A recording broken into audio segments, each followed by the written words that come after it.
On a essayé de diaboliser Kadhafi, ils ont réussi, ils le font passer pour le diable en personne maintenant, c'est chose faite, mais moi j'étais en Libye, j'y vais tous les ans depuis que je suis gamin, tous les étés. Aujourd'hui un Libyen qui ne travaille pas, il a entre 300 et 350 euros d'indemnité par mois, ce qui permet de vivre correctement, même très correctement. Une famille libyenne peut obtenir des aides sur le logement. Moi j'étais sur le point d'obtenir un prêt à taux zéro pour acheter une voiture parce que je venais d'avoir un emploi et j'allais m'installer. Pareil pour les prêts construction immobilière. Tout ça, les Libyens l'ont. L'eau est gratuite. L'électricité, on dit qu'on toujours en France c'est un des pays les moins chers, mais en Libye c'est encore moins cher qu'en France. Je payais à peu près 4 euros par mois d'électricité. L'eau est gratuite, même l'eau en bouteille, pourtant c'est un pays aride, l'eau est pas chère. Les soins sont gratuits, l'éducation est gratuite. Moi j'ai eu la chance d'avoir une bourse par intermédiaire de l'État libyen parce que j'étais bon élève au lycée, donc j'ai obtenu cette bourse qui m'a permis de payer une école privée ici.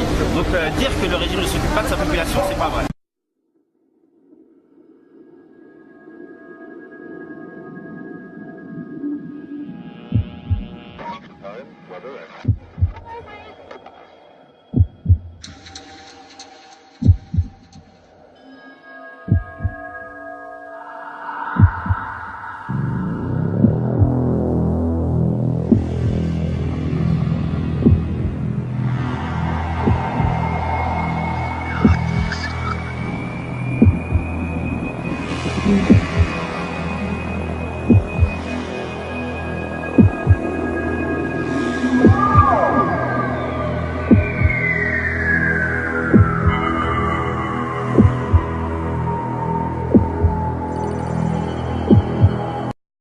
J'ai fait front contre les attaques du cow-boy Reagan, quand il assassina ma fille adoptive orpheline, alors qu'il essayait de m'assassiner.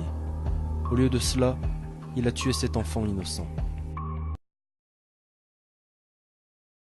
Une théorie du complot sur laquelle travaille depuis longtemps le journaliste et enquêteur Pierre Péan. Détail, Damien Vanner.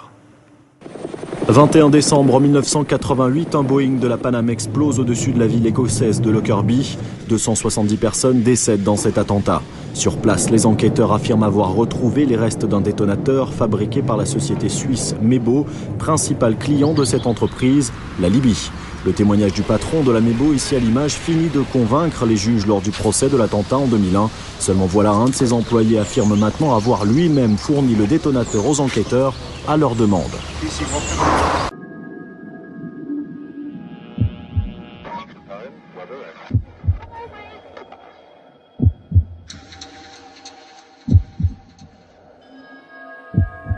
Et quand on voit ce que la France a fait en envoyant du sang contaminé dans des pays, notamment dans des pays musulmans, où quelle a été l'information? Rien, silence radio, qu'ils crèvent, qu'ils diffusent l'information.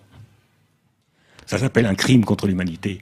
Et d'ailleurs, actuellement, le ministre des Affaires étrangères, je vous souhaite bien du plaisir, il va falloir peut-être un jour qu'il explique l'affaire du sang contaminé, tout ce qui a été envoyé. Notamment, je cite des noms, Algérie, Tunisie, Irak, Liban. Question naïve. Est-ce qu'en Libye, on n'en aurait pas envoyé ?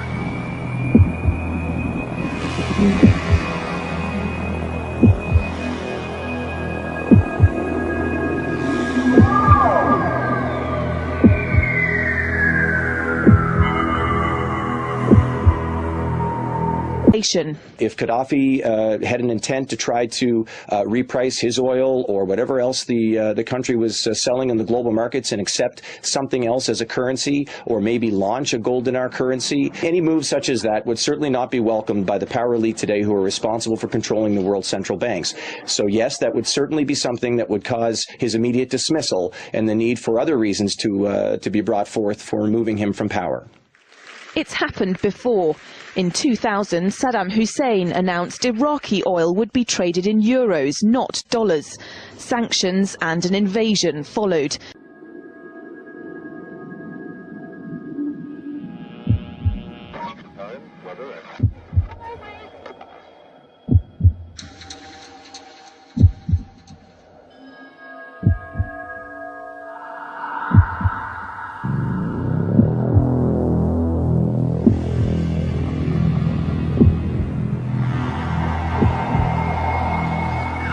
Et pour moi, si le peuple ne m'aime pas, il ne mérite pas de vivre.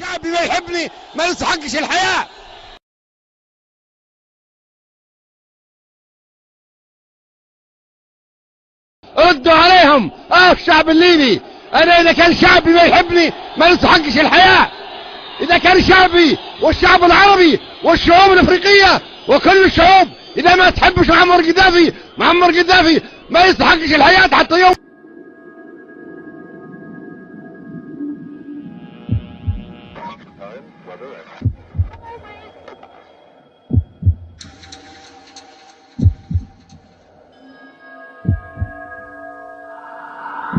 Pourquoi nos journalistes ne nous retransmettent pas la bonne information?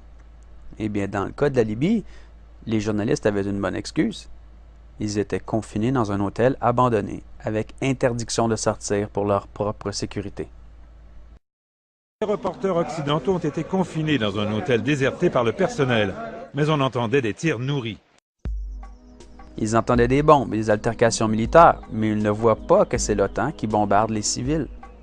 Même que ceux en charge de leur dire ce qui se passe à l'extérieur de l'hôtel sont envoyés par l'OTAN pour leur dicter la désinformation à rendre publique.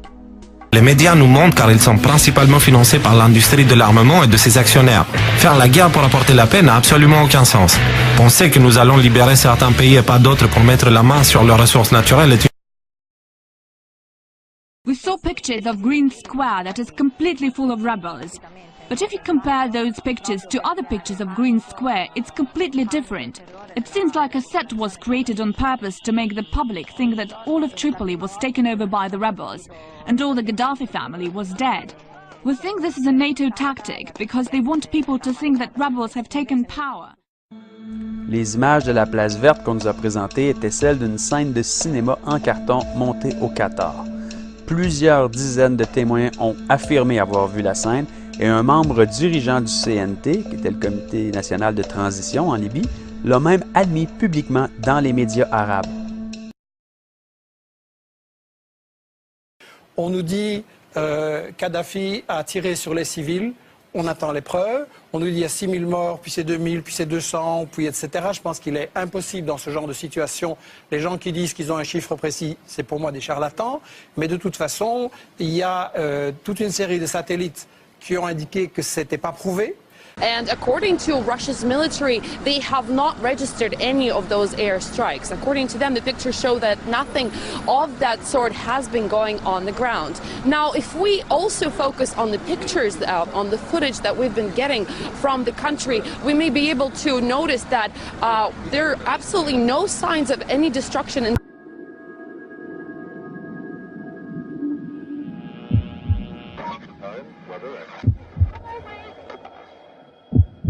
En France, il y a des manifestations. Quand il y a des manifestations contre le gouvernement qui est en place, est-ce qu'on envoie une armée étrangère pour aller les massacrer? Non.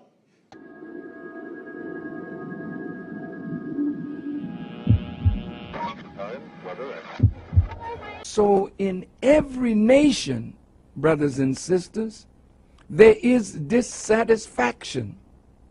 And what the CIA does is go into a country and move among the people that are dissatisfied to stimulate a revolt against a leader that they don't like because they want regime change. In to work among the, the dissatisfied.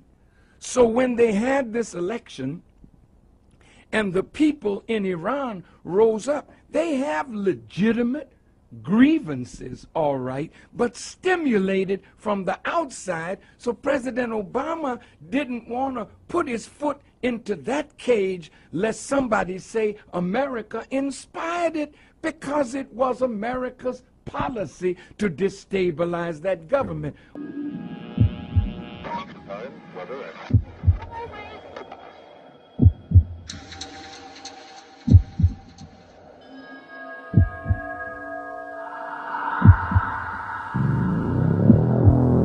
يعني 6 سنوات وانت هارب وخايف من المواجهه ما تخاف بس بقول لك بعد 6 سنوات ثبت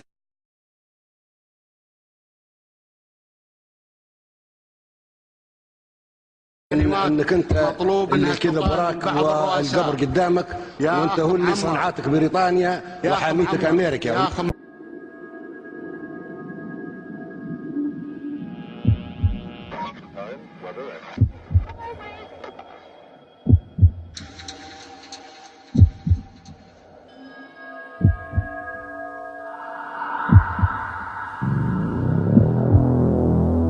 Fighters are still battling to put out the blazes from what's been described as a pre-dawn airstrike by NATO warplanes here in the town of Zlita. And this has been the target of near daily strikes by NATO warplanes. NATO says that it's been trying to hit tanks, armored vehicles, anti-aircraft missile sites, command and control centers. Libyan government officials who brought us here, they say that this is a storage place for food. Subsidized food that they distribute, food like rice. People here now call NATO the crazy one, which lost its sanity. It is waging a wide-scale war on the people. They are destroying everything.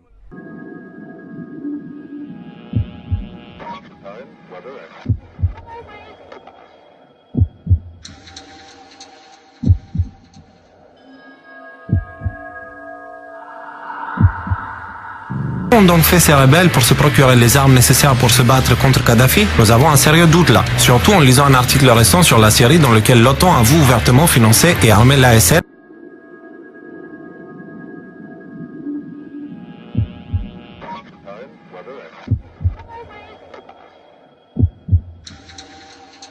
L'OTAN aurait envoyé une facture de 480 milliards de dollars aux responsables politiques libyens actuels pour cette intervention militaire payable en pétrole. Il faudrait à la Libye environ 50 ans d'exportation de pétrole gratuit pour régler cette dette.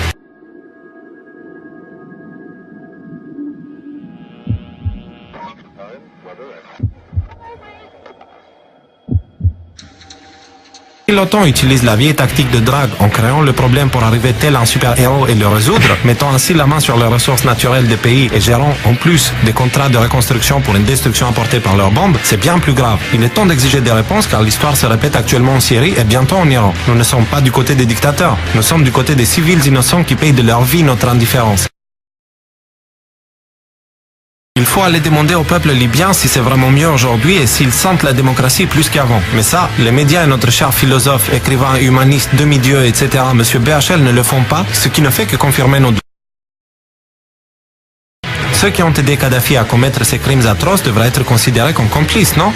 Que dire donc de ces deux vidéos où nous voyons nos responsables politiques de l'époque dans le rôle des commerçants pour l'industrie de l'armement? En 2007, la France a vendu une grande quantité d'armes au dictateur libyen. Difficile de croire que Kadhafi a changé en 4 ans vu qu'il était au pouvoir depuis plus de 40 ans. Donc les responsables politiques français lui ont vendu des armes en sachant que ce n'est clairement pas pour se défendre.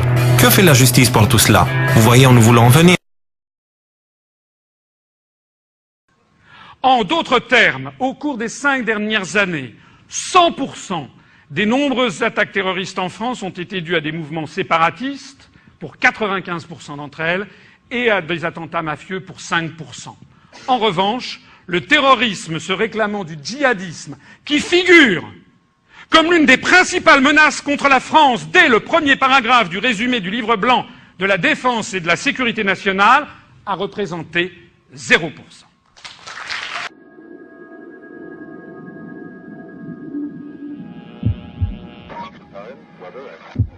On ira ensemble vers ce nouvel ordre mondial. Et personne, je dis bien, personne ne pourra s'y opposer.